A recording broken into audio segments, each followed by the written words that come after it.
Ella es miembro de la Sociedad Teosófica en la ciudad de San Lorenzo y es investigadora y estudiosa de las enseñanzas teosóficas. Es también licenciada en Ciencias Biológicas. Bueno, o sea que es una investigadora de toda la naturaleza.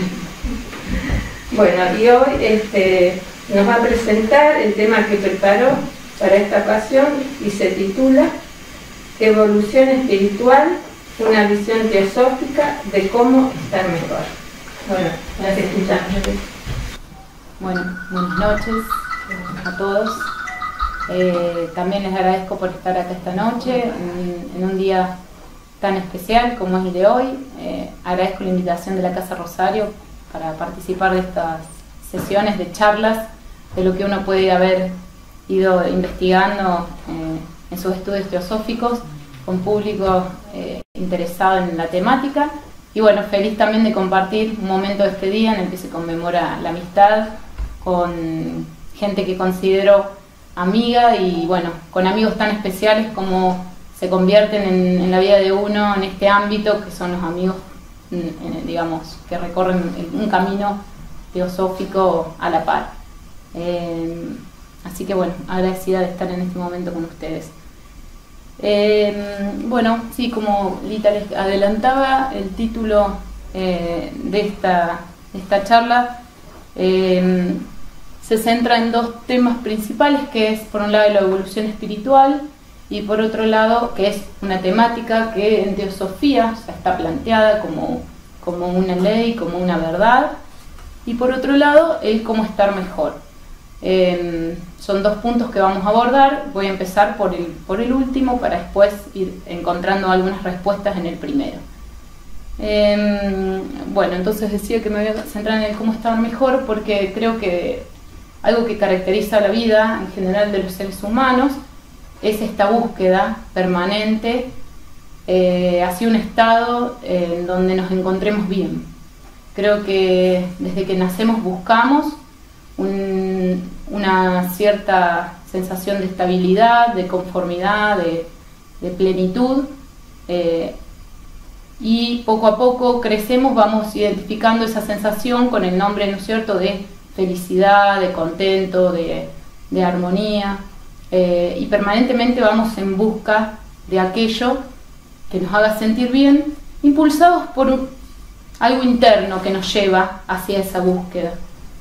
Transitamos nuestra vida yendo de un lado para el otro, buscando personas, acercándonos a determinados ámbitos, aferrándonos a algunas situaciones, soltando otras, impulsados por algo que nos lleva a estar más cerca siempre de lo afín, a lo que uno identifica como algo afín a uno, y quizás esquivando o dejando pasar lo que no consideramos afín a nosotros mismos. Me gustaría comenzar esta reflexión conjunta con ustedes, invitándolos a pensar en forma individual si alguna vez se preguntaron qué es eso que internamente nos empuja, si alguna vez dijeron qué es lo que nos empuja a buscar eso que nos hace sentir bien de alguna manera, que en definitiva podemos poner el nombre de buscar aquello que nos dé cierto estado de felicidad. ¿Qué es eso interno? ¿Qué naturaleza tiene? ¿Cómo lo pueden llegar a identificar en su interior? ¿Alguna vez? Bueno, los invito a reflexionar si alguna vez se preguntaron sobre eso, y también los invito a pensar si identificaron en su vida algún momento en el que pudieron decir: esto es lo que buscaba. Alcancé ese estado que internamente venía anhelando y ya no necesito más nada, nada me perturba, nada puede quitarme, nada puede sacarme de este estado alcanzado de plenitud. Estoy completo, para siempre.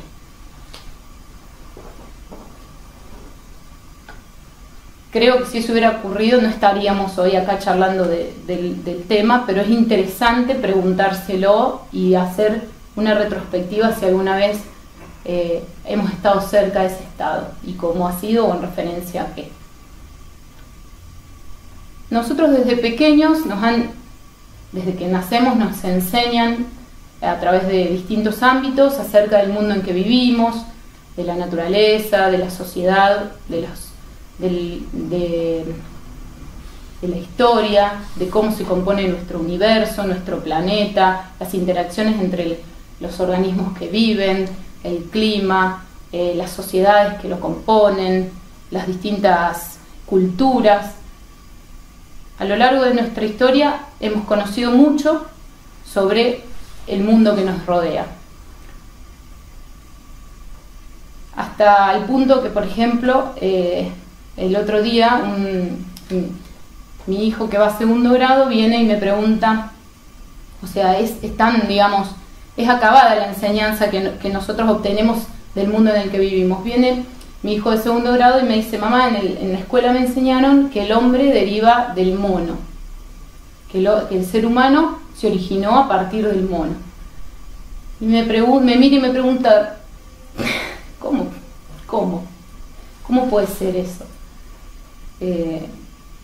Entonces yo me quedo pensando, y mi formación académica es en las ciencias biológicas, entonces se me cruzaron, le explico la ley evolutiva de Darwin, la adaptación de las especies, el origen de las especies, los reinos de la naturaleza. ¿Cómo le explico que el ser humano deriva del mono a un niño de 7 años? Pero pronto me di cuenta, buscando la respuesta, que ninguna respuesta obtenida, digamos, a partir de mi aprendizaje, ¿no es cierto?, de la naturaleza, de la vida, podría responder lo que él estaba queriendo saber, como tampoco me podría responder a mí la misma pregunta. Porque más allá de las similitudes físicas que uno puede tener con los simios, hay una distancia insoslayable entre el simio más avanzado y un ser humano. Hay una distancia que intelectualmente no la podemos abarcar. No podemos responder intelectualmente qué es lo que nos une a un simio, más allá de la similitud física que podamos estar observando. Que es aquello justamente que nos identifica como seres humanos y no como simios. ¿Qué es aquello? Ahora, como pregunta, ¿qué es aquello que nos identifica como seres humanos y no como simios, más allá de que tenemos físicos muy parecidos? Y hasta actitudes, si se quiere, también parecidas. En general la ciencia, y muchas veces nosotros, para responder a los cuestionamientos que nos hacemos como seres humanos, recurre siempre, ¿no es cierto?, a buscar las respuestas en el mundo que nos rodea, en su objeto de estudio. La ciencia estudia la naturaleza en todos sus niveles, siempre que sea dentro del campo de lo visible, de lo palpable, de lo audible, ¿sí? Siempre que sea dentro del campo de lo experimentable a través de nuestros 5 sentidos, o ayudados a través, a lo mejor, por algún aparato que profundiza un poco más lo que nosotros podemos alcanzar con nuestros sentidos, pero no más allá de lo apreciable físicamente. Pero a veces se ve ciertamente un poco limitada, ¿no es cierto?, este campo de respuestas dentro de lo que nos rodea en forma visible y perceptible. Nos encontramos un poco limitados para expresar algunas respuestas a nuestros propios cuestionamientos. Por ejemplo, la ciencia dice, o en general no puede ir mucho más allá de afirmar que a través de sus métodos de estudio, que los pensamientos y los sentimientos incluso son originados por el cerebro. Ahora yo les planteo una imaginación, la verdad que vamos a poner un poco de ciencia ficción en este ejemplo, pero imaginemos que fuese posible, tal como lo es con cualquiera de los otros órganos, con muchos de los órganos del cuerpo. Imaginemos que en el futuro fuese posible, que no sé si actualmente lo es, desconozco, que el cerebro sea un órgano plausible de trasplante. Imaginemos que a un ser humano que dentro de los seres humanos podemos hacer un trasplante de cerebro. Si yo recibo un trasplante de cerebro, ¿ustedes qué piensan? Que yo cuando despierte de mi operación comenzaría a pensar como la persona que tenía el cerebro anteriormente? Así como muchos de los órganos del cuerpo también, la ciencia afirma, y algunas también, bueno, dentro de la teosofía también está digamos, estudiado con algunos métodos más metafísicos, que cada órgano, por ejemplo, también tiene neuronas, y esto la ciencia lo sabe, así como los órganos que son trasplantados con sus propias neuronas no se comportan como se comportaban en el cuerpo del cual fue trasplantado el órgano. ¿Ustedes piensan que el cerebro sí podría producir los pensamientos de la persona que le dio origen? Estas preguntas que uno se hace en el medio físico en el que se encuentra, y a medida que va reflexionando, digamos, en la vida, ¿no? Así como qué nos separa del mono, así como qué nos impulsa a buscar un estado de felicidad, qué es eso interno que no puedo identificar, que me empuja, que siempre busca, que va, que nunca está en calma. Llega un momento en nuestra vida, en esta búsqueda justamente, que esas preguntas no pueden ser respondidas en el mismo ámbito en el que nos manejamos normalmente. Son preguntas cuyas respuestas no encontramos en el medio que nos rodea, en la vida que llevamos, en las profesiones a las cuales consultamos, que en este mismo ámbito y en este mismo mundo que estamos acostumbrados cotidianamente a transitar, no encontramos esas respuestas. Entonces se plantea un problema, porque estas preguntas empiezan a inquietarnos, empiezan a no estar cómodos uno en el lugar en donde se encuentra. Es un factor que no nos aporta ni un estado de estabilidad ni una ruta hacia dónde estar mejor. Quizás es la ruta que uno busca para encontrar las respuestas hacia cómo estar mejor.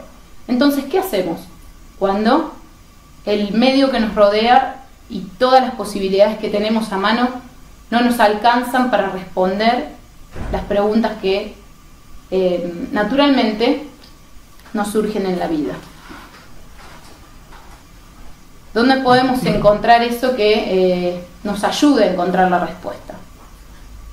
Bueno, aquí es por este motivo, y creo que esto es algo recurrente en la vida de los seres humanos, y es recurrente en la vida hasta de los niños, que se hacen preguntas que nosotros a veces no podemos responder, y nosotros mismos también nos hacemos nuestras propias preguntas, que me parece muy importante el planteo que desde la filosofía teosófica y muchas religiones también de hecho lo hacen, en el que no solo existe, ¿sí?, en este mundo en que vivimos, un aspecto físico y material y una evolución de la forma y de la materia, sino que se plantea que al mismo tiempo que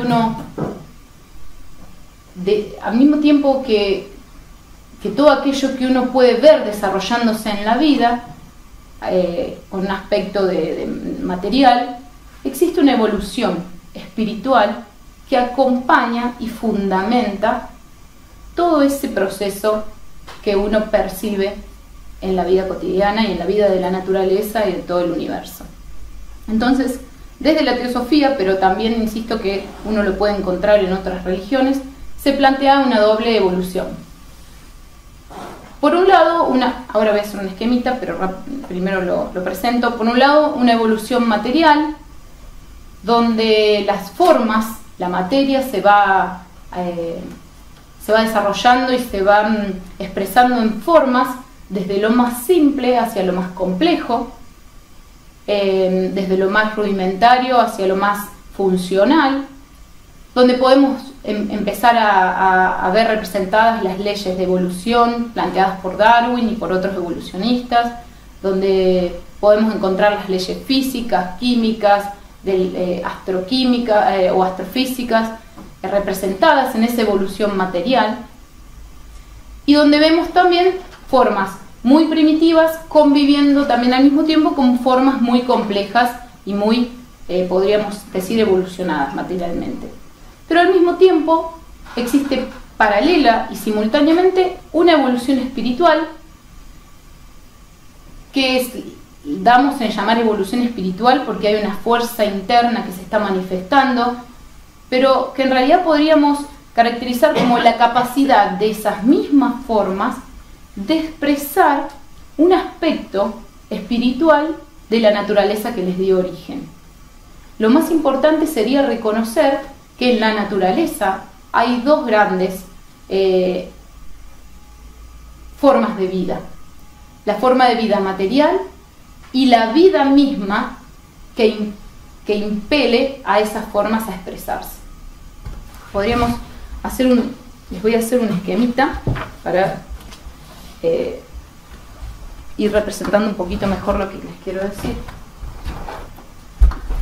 En teosofía se representa a veces a esta doble evolución o esta evolución de la vida con una U, no sé si se ve el color, con una forma de U.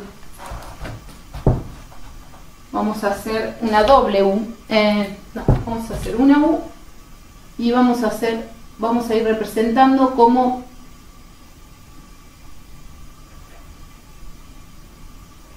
una doble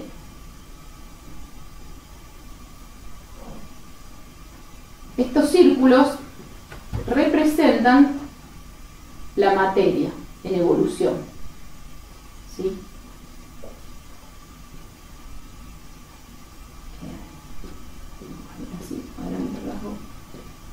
Ahora se los voy a explicar un poquito. Los círculos representan la materia en evolución y la línea representaría esta esencia espiritual que también al mismo tiempo recorre podríamos decir, un camino evolutivo, si es así. No todos están de acuerdo los autores con decir que esta naturaleza espiritual recorre un camino evolutivo, pero vamos a decir que simultáneamente se desarrollan estas dos naturalezas. Este es el estado menos desarrollado de la materia, ¿sí? Podríamos decir, por ejemplo, mineral. Hay unos estados menores al mineral, pero bueno, no importa. Vegetal, esto es lo más conocido. Animal, y acá, donde intenté llenar los circulitos, podríamos decir humano.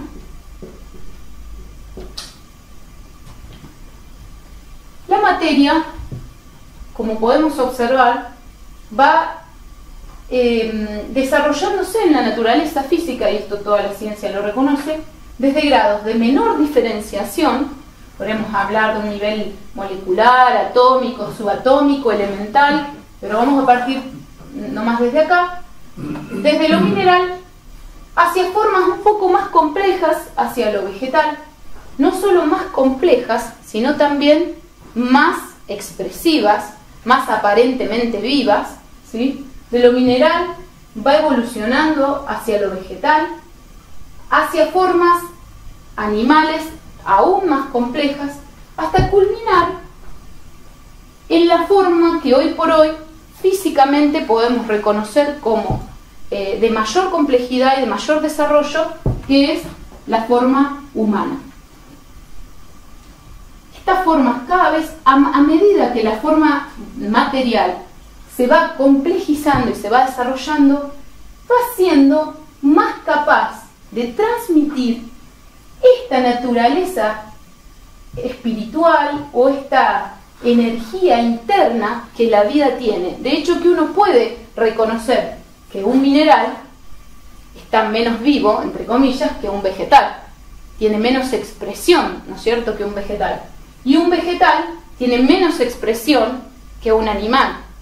Y un animal tiene menos expresión que un ser humano. Entonces, uno en la naturaleza puede reconocer que a la vez que hay una evolución material, una evolución, un desarrollo y una complejización de las formas, también hay una capacidad incrementándose, una capacidad creciente de que esas formas pueden expresar vida. ¿Qué es esa vida que están expresando esas formas?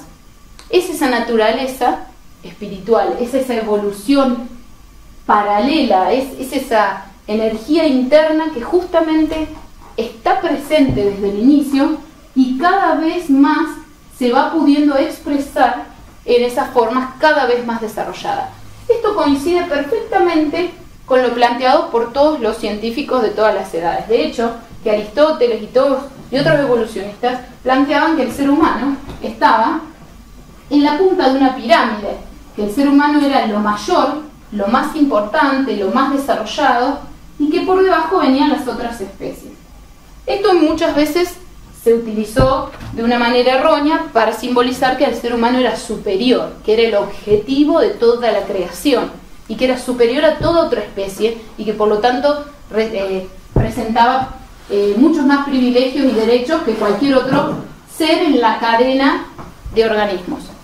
En realidad, el ser humano sí es el organismo más superior, pero es el más superior porque es el más desarrollado, es el más complejo y es el más capaz de toda la línea evolutiva material de expresar la naturaleza interna de la vida, que de hecho vemos, ¿no?, que tiene la mayor capacidad de expresión, tiene la capacidad de mayor movimiento, de expresión, o mayor movimiento no digo ni por velocidad ni por fuerza, sino quizás hasta por sutileza, de movimientos más complejos, de expresión, de emoción, de pensamiento. Pero no por eso es el más importante, porque de hecho, bueno, de esta representación uno podría estar hablando horas y horas, porque de acá se desprenden todas las teorías de evolución material y espiritual, porque tendríamos que hablar de muchísimos aspectos. Pero de hecho que para generar una forma humana desarrollada, la naturaleza tuvo que haberse valido antes de otras formas menos desarrolladas. Y es verdad que en su aspecto físico el ser humano deriva de los simios, o tiene relación, no vamos a decir deriva porque algunos colegas vendrían a apretarme un poco en ese sentido, pero sí podríamos decir que en su aspecto físico el ser humano tiene relación cercana con los simios. Entonces, bueno, ¿qué pasa con esta naturaleza espiritual? Entonces, a medida, o esta otra cara de la moneda de la vida, ¿sí?, que es la vida, justamente, que se expresa en la forma, es imposible dejarla de lado, y es muy importante no dejarla de lado en el momento en el que los cuestionamientos comienzan. Esta naturaleza espiritual, como la llamamos en teosofía, viene siendo pobremente expresada por las formas más rudimentarias. ¿Por qué? Porque la capacidad de expresión tiene mucho que ver con la conformación del cuerpo físico.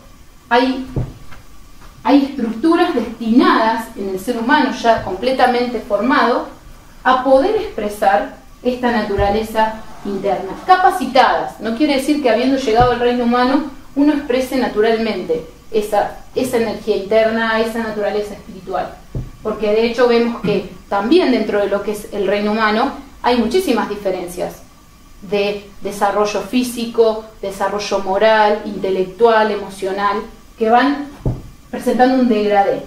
Entonces tenemos, por supuesto, un grado de desarrollo, pero es en el ser humano donde se alcanza la mayor complejidad física y donde esta naturaleza puede comenzar a vincularse. Bueno, dado esto, a medida que ¿qué pasa con la diferencia también a nivel espiritual entre el ser humano y los animales o los vegetales? A medida que esta conciencia espiritual, le podemos llamar conciencia espiritual, o naturaleza espiritual se va pudiendo expresar, llega a este nivel con la capacidad del ser humano de expresar, como bien lo vemos, una naturaleza, una conciencia espiritual individualizada. Yo puedo pensar, puedo expresar mi naturaleza interna en forma separada a otro ser humano. Algo que los animales todavía no puede darse, porque los animales expresan una conciencia grupal. Esta conciencia espiritual no tiene, la forma animal no tiene la capacidad de expresar, vamos a decir así, una conciencia individual. De hecho, que siempre vemos que los animales se manejan en grupos, digamos, es lo que en la biología se llama el instinto, la conciencia instintiva, que lleva a los animales instintivamente desde que nacen a comportarse de cierta forma, que en algunos digamos, seres humanos y hasta ciertas etapas, hasta ciertas edades, esa tendencia instintiva permanece, pero después de una edad y de algún desarrollo también intelectual y digamos, cuando el ser humano tiene las condiciones adecuadas de vida, esa conciencia está individualizada en el ser humano, y de hecho que podemos pensar, sentir y actuar en forma individual diferente del otro.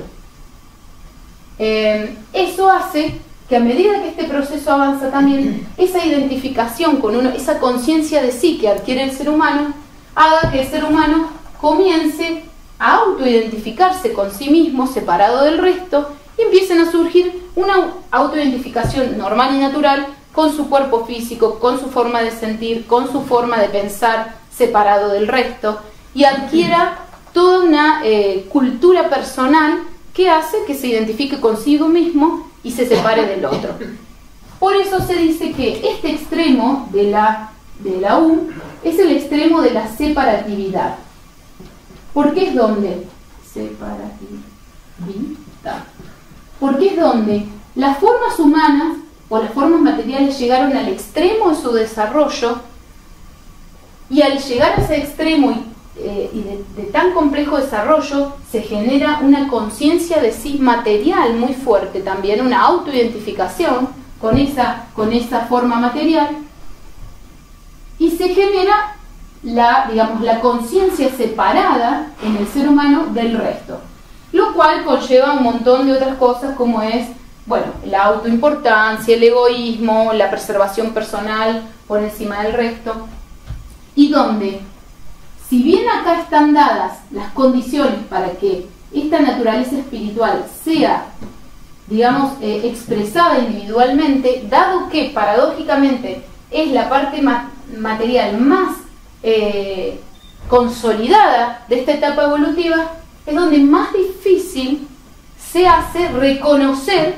esa naturaleza espiritual. Están dadas las condiciones y ahora vamos a abordar sobre eso, pero es donde más difícil, es en un momento donde más difícil se genera la conexión con eso, porque acá se genera un vórtice de autoidentificación con esa estructura material tan compleja y tan bien preparada, muy fuerte.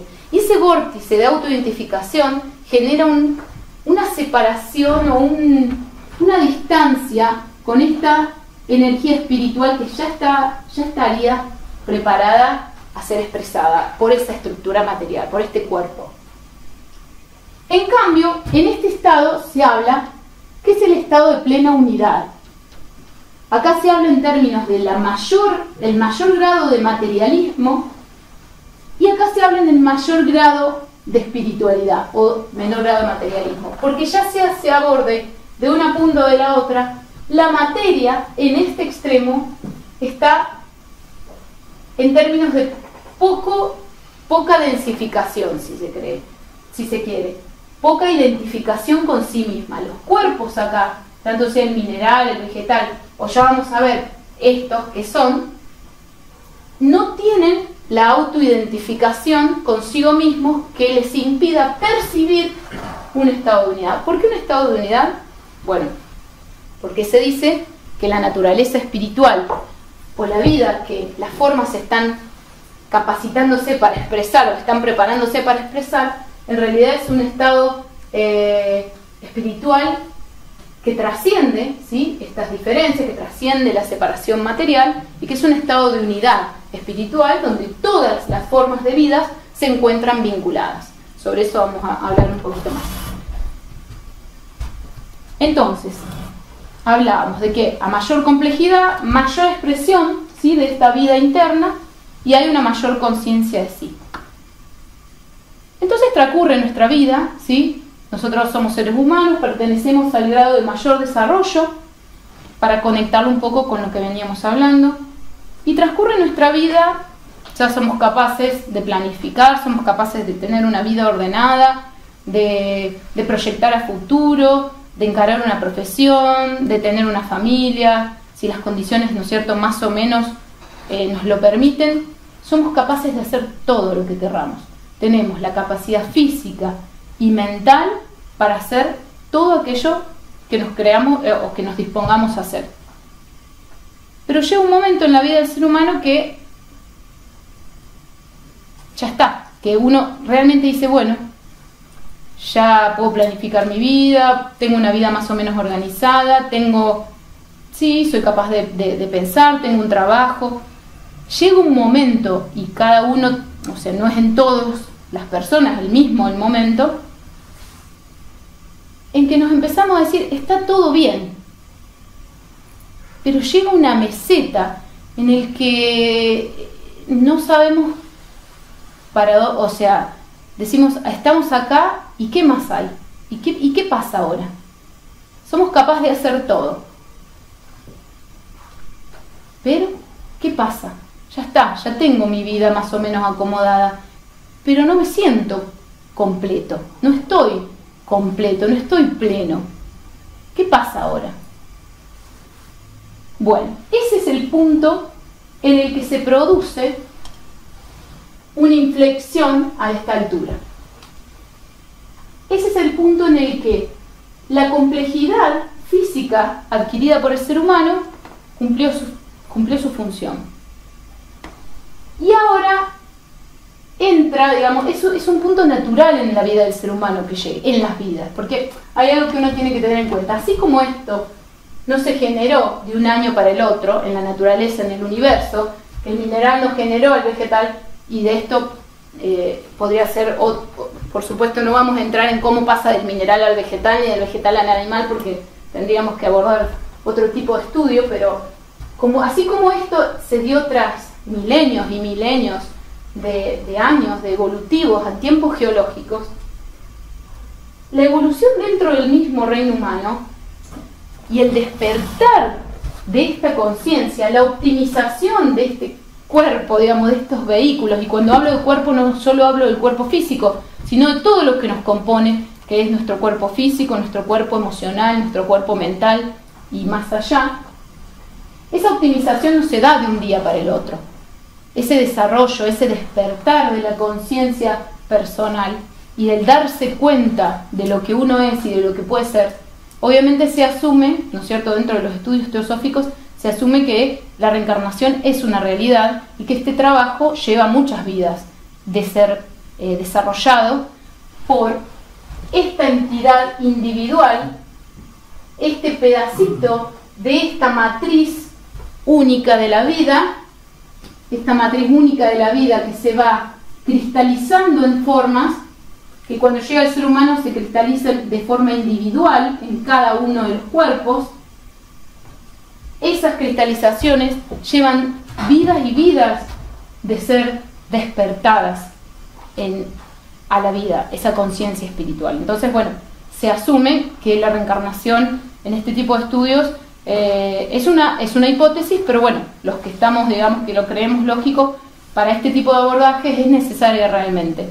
Porque si dijéramos que el ser humano puede desarrollar su naturaleza espiritual en una misma vida, no estaríamos acá, seríamos todos grandes seres espirituales, no tendríamos nunca ningún conflicto, o sea, llegaríamos al fin de nuestra vida habiendo recorrido todo lo que podríamos recorrer, y no es así.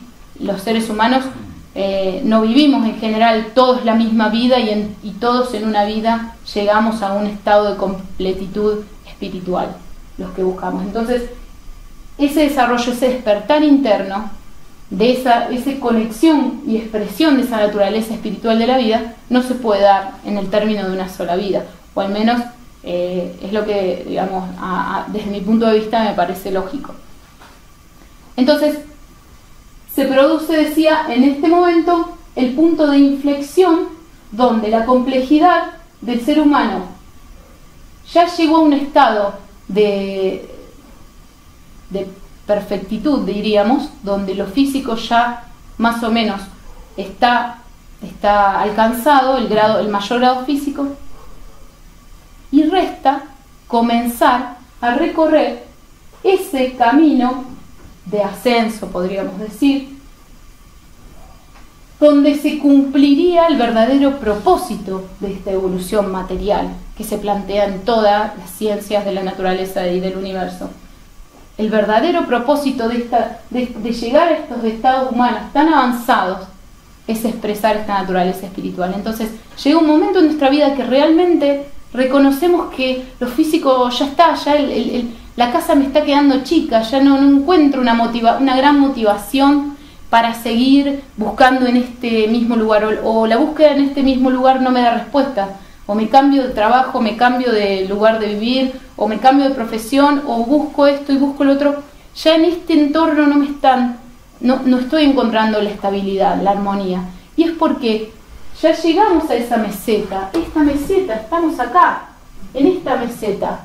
Tenemos que empezar a emprender el camino que realmente estamos preparados para emprender, porque tenemos la capacidad física, mental y emocional y superfísicas también, digamos, a través de lo que sería la expresión de esa verdadera naturaleza, de recorrer ese camino y encontrar las respuestas que estamos buscando. Bien, este cambio de dirección, ¿no es cierto?, no es fácil, digamos, darse cuenta. Por eso yo digo que a veces tenemos que reconocer esto de que lleva muchas vidas. Si bien yo personalmente no puedo experimentar que hace muchas vidas que estoy buscando, pero uno puede llegar a reconocer que es bastante lógico este planteo. Este cambio de dirección puede darse de dos maneras. Puede darse de una manera natural, habiendo llegado naturalmente con estas dos teorías, con estas dos leyes de la naturaleza, al punto de inflexión, donde ya no, digamos, físicamente estamos satisfechos y empezamos a buscar por otro lado. O puede darse por un hecho drástico en la vida, que eso lo vemos mucho también en algunas personas que viven momentos muy críticos de su propia vida, en los que el mundo que los rodea no les da la respuesta al por qué, o no les da la respuesta al cómo suceden esas cosas, al por qué suceden esas cosas. Hay muchas personas que ante eventos bastante traumáticos en sus propias vidas, de repente encuentran este giro de dirección y empiezan a buscar esas respuestas en otro lado. Tarde o temprano, sea impulsados por un hecho de la vida, o sea por un recorrido natural de nuestra, digamos, naturaleza interna, en ese sentido, vamos a alcanzar este momento de inflexión. Y creo que un poco los que estamos acá buscando estar mejor es porque hemos visto que la cosa va por otro lado, ¿no?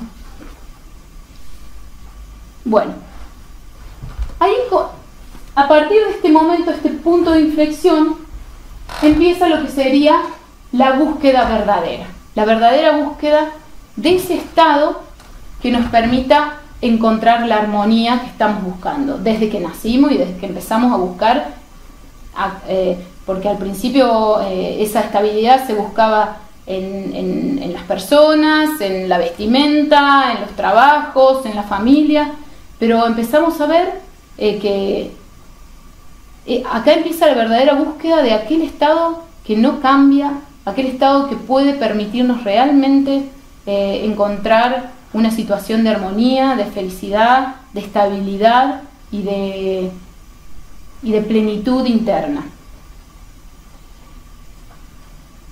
Hay tres herramientas que yo considero que nos pueden ayudar en este nuevo emprendimiento, digamos, en esta nueva búsqueda de esa naturaleza, digamos, o ese estado de la vida que no tiene nada que ver con cambiar nuestra forma de vivir radicalmente.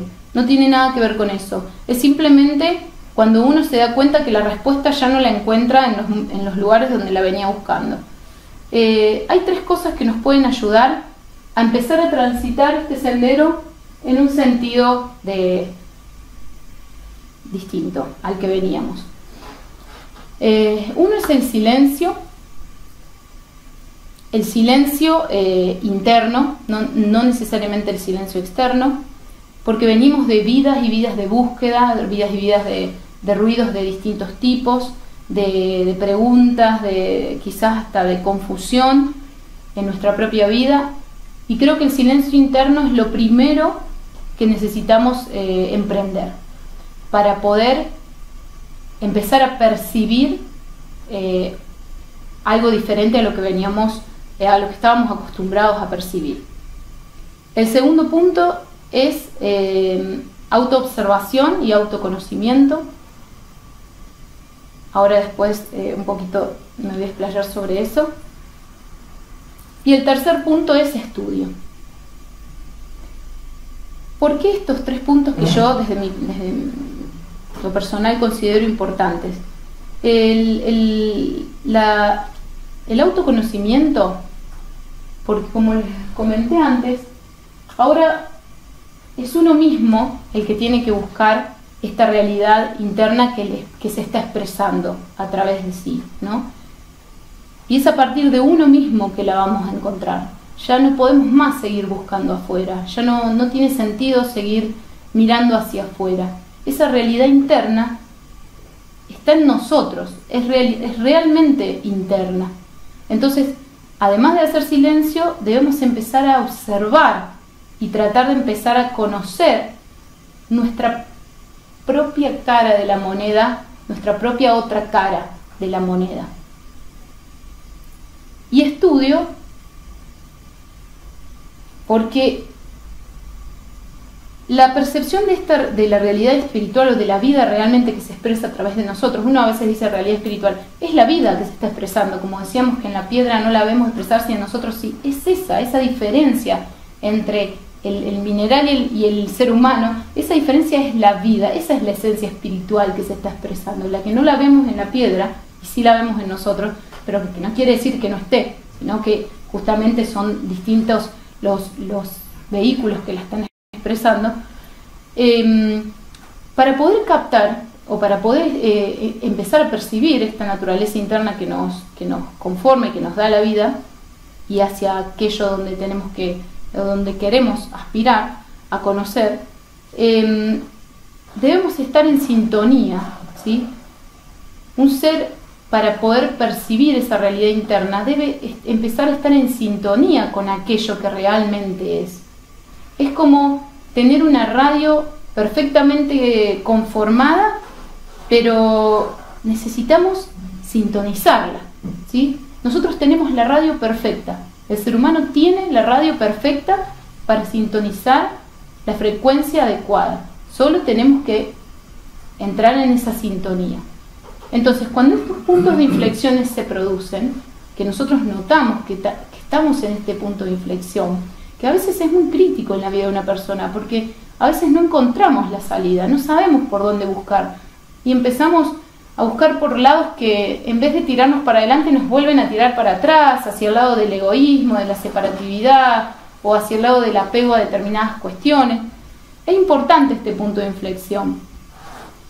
Entonces creo que el trabajo, cuando uno reconoce ese punto de inflexión en la vida de uno, es sintonizarnos. Tenemos que empezar a sintonizarnos con aquello que queremos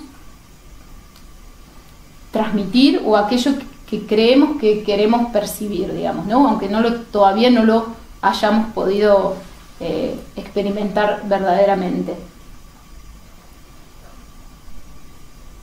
Y una de las maneras, o sea, y ustedes me van a preguntar, ¿y cómo empezar a sintonizar? O sea, ¿cómo empezar a sintonizarse con aquello que uno sabe que o puede intuir que verdaderamente es, pero que todavía uno no le puede encontrar la salida? Una de las maneras, y por eso mencioné al último estudio, hay muchas personas que han recorrido este sendero espiritual y han encontrado, digamos, en este recorrido, ese estado de plenitud. Y un poquito, ahora dentro de un rato, ¿por qué uno encuentra en ese estado el estado de plenitud, ¿no? Pero hay muchas personas que lo han recorrido y han dejado sus escritos, han dejado su experiencia, han transmitido de boca en boca. Entonces el estudio de eso nos ayuda a ir un poquito más orientados hacia ese camino, de no chocar tantas veces con caminos equivocados hasta en realidad uno podría experimentar hasta encontrarlo. Pero el estudio es importante porque tenemos una ayuda que es empezar a, desde mi punto de vista, a conocer e intentar replicar las características de ese estado ese estado espiritual, digamos, que expresamos o que verdaderamente nos conforma, nos da vida. Conocer a través del estudio y replicar a través del autoconocimiento y de empezar a intentar ponernos en sintonía con eso. ¿Qué características entonces uno puede percibir o yo puedo transmitir, por ejemplo, como un ejemplo que uno podría empezar a intentar replicar para empezar a entrar en sintonía? Por ejemplo, entonces se dice que este estado interno de la vida es un estado de unidad completa, es un estado que trasciende la forma y que le da vida a las formas. Entonces, todo lo que venga de ese estado de unidad, todo lo que venga de una conciencia situada ya o habiendo percibido ese estado espiritual de unidad, es armónico, es altruista, es no egoísta, es pacífico, es bondadoso. Todo lo que pueda provenir de una conciencia que haya podido establecerse más allá de la separatividad de su propia conformación, va a expresar virtudes que tienen que ver con la unidad, con el amor, con la armonía. Por ejemplo, se dice que una de las características de los seres establecidos en este estado espiritual son, así como en el ser humano normal uno puede ver en los pensamientos, las emociones, la actividad, en un estado espiritual, digamos, una conciencia ya establecida en un estado espiritual, activa, ¿no es cierto?, pero ya habiendo percibido, habiendo realizado en sí mismo esa conciencia espiritual, son el pensamiento creativo, o sea, no el pensamiento egoísta, sino el pensamiento creativo, el pensamiento que produce, el pensamiento que crea las formas, como por ejemplo, bueno, también se habla en algunas filosofías o en algunas religiones que realmente el pensamiento es creador. El amor y la voluntad pura, el poder hacer, en contraposición a cuando esas mismas virtudes se ven desde el lado de la separatividad, que son el pensamiento egoísta y los sentimientos egoístas, el amor como una forma de apego y de deseo, y la voluntad como una forma de ir tras lo que deseamos y queremos para nosotros mismos.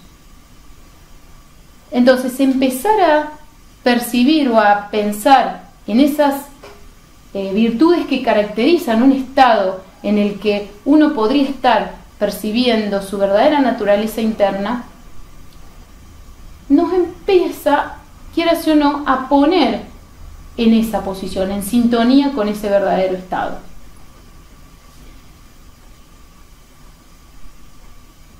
Hay muchas tradiciones, digamos, espirituales que trabajan en ese sentido, en el sentido de transformar toda nuestra naturaleza personal y separada en una expresión de nuestra naturaleza interna verdadera. Uno de ellos, por ejemplo, bueno, es el yoga, y en realidad todas las religiones tienden a eso. Y algo relacionado con el yoga que les puedo comentar es que, por ejemplo, vieron que se dice que uno va por la vida, o en general hay un dicho que uno por la vida va buscando su otra mitad. Al principio, o sea, su otra mitad es relacionada principalmente con una pareja, pero también en realidad tenemos millones de otras mitades que vamos buscando, y era un poco lo que planteábamos al principio. buscamos nuestra otra mitad. ¿Qué es la otra mitad? Esa otra mitad que nos completa, que nos hace sentir en plenitud. Entonces nuestra otra mitad al principio es un trabajo, es un ser querido, es una vestimenta, una comida, un viaje, un apego cualquiera, un deseo cualquiera de llegar a eso. Entonces vamos buscando nuestra otra mitad, con ese impulso que hablábamos al principio interno, que nos impele a buscarla, a encontrarla y a soltarla, cuando verdaderamente vemos que no era la mitad que estábamos buscando. Ese impulso que nos impele a buscar, es el amor que en la esfera de la separatividad se comporta como una fuerza que nos lleva a buscar esa mitad que nos está faltando. Pero visto desde el plano de la espiritualidad, nuestra otra mitad es esa mitad. Nuestra otra mitad es nuestro verdadero ser interno. Es esa la otra mitad que nosotros estamos buscando desde que nacemos, y en todas las vidas que encarnamos buscamos nuestras otras mitades, digamos. Y es el amor que, visto desde la separatividad, se ve como esa fuerza arrebatadora que nos hace alcanzar lo que deseemos, porque en ese momento se manifiesta así, como un deseo de llegar a unirnos con algo que no sabemos qué es. Entonces buscamos y buscamos y soltamos porque lo encontramos y no era, lo encontramos porque nunca va a ser. Porque en realidad lo que el alma o lo que el ser interno busca es volver a ese estado de unidad, de armonía espiritual, porque esa unidad está presente, pero no puede ser expresada hasta que no hagamos este trabajo de sintonización, conscientemente expresada, porque hasta acá sí somos conscientes de nuestra naturaleza física individual, pero no somos conscientes porque el verdadero trabajo de concientización espiritual empieza de acá para acá. Acá, ¿por qué yo puse con línea de puntos los cuerpos? Porque acá la línea densa es la conciencia espiritual, porque en este extremo sí llegamos a un nivel de alta conciencia, autoconciencia espiritual, y la forma queda soslayada a esa autoconciencia espiritual, queda completamente redimida a esa voluntad espiritual con la que ya sí estamos autoidentificados. Pero esa autoidentificación es desde la unidad, desde la armonía, desde lo que verdaderamente somos. Entonces, y ahí sí encontramos ese estado que más allá que la unidad podemos querer ir, que más allá de la unidad nos puede perturbar cuando ya alcanzamos esa otra mitad que verdaderamente, bueno, según plantean, yo no lo digo porque lo haya alcanzado, sino que reconozco en el planteo de las filosofías antiguas que esto es una verdad, pero en realidad es totalmente experimentable. Por eso les decía que ustedes, si pueden reconocer que están en esa búsqueda o en ese punto de inflexión, deberían empezar a experimentar con ustedes el intentar replicar estos estados, a ver si verdaderamente, aunque sea por pequeños episodios, sienten un estado de plenitud. Si sienten por pequeños episodios un estado de plenitud, puede ser una muestra de que por ahí viene la cosa.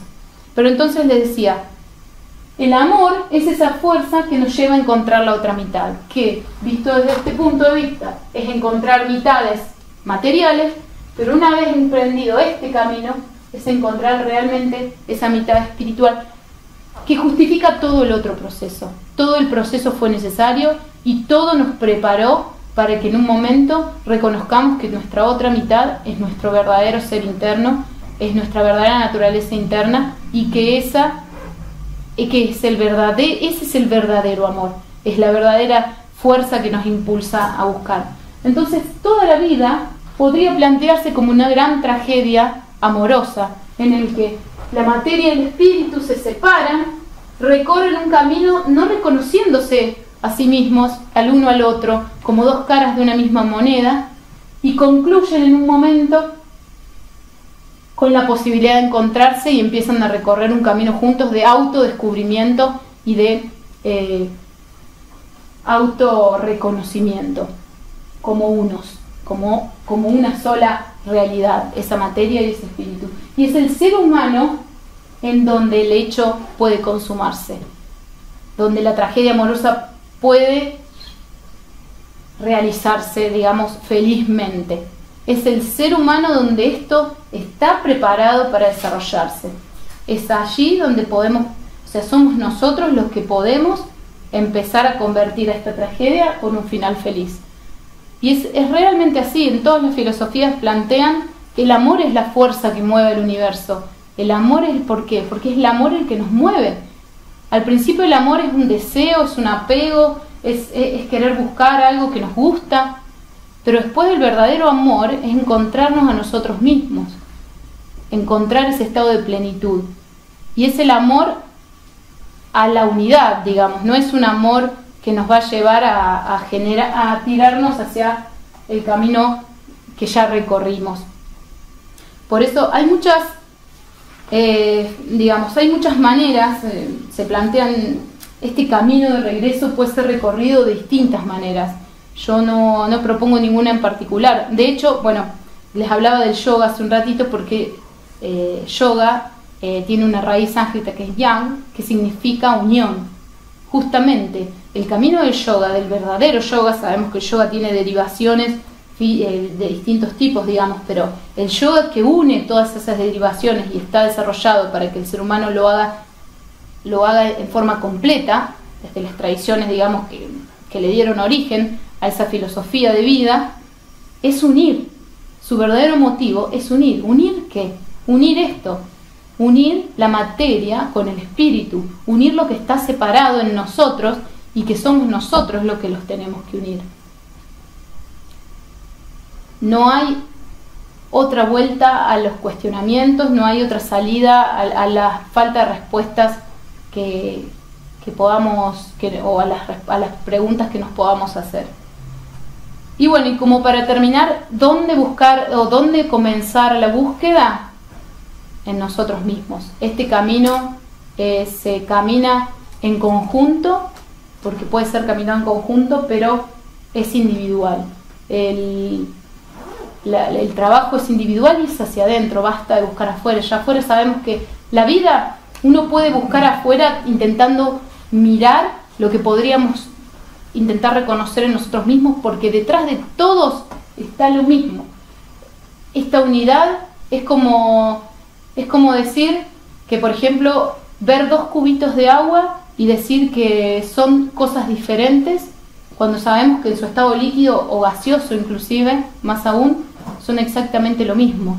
Bueno, nosotros somos como los cubitos de esta realidad espiritual, que si miramos desde el punto de vista de los cubitos nos vemos separados, nos vemos diferentes, pero no somos más que esa realidad densificada, separada, intentándose expresar.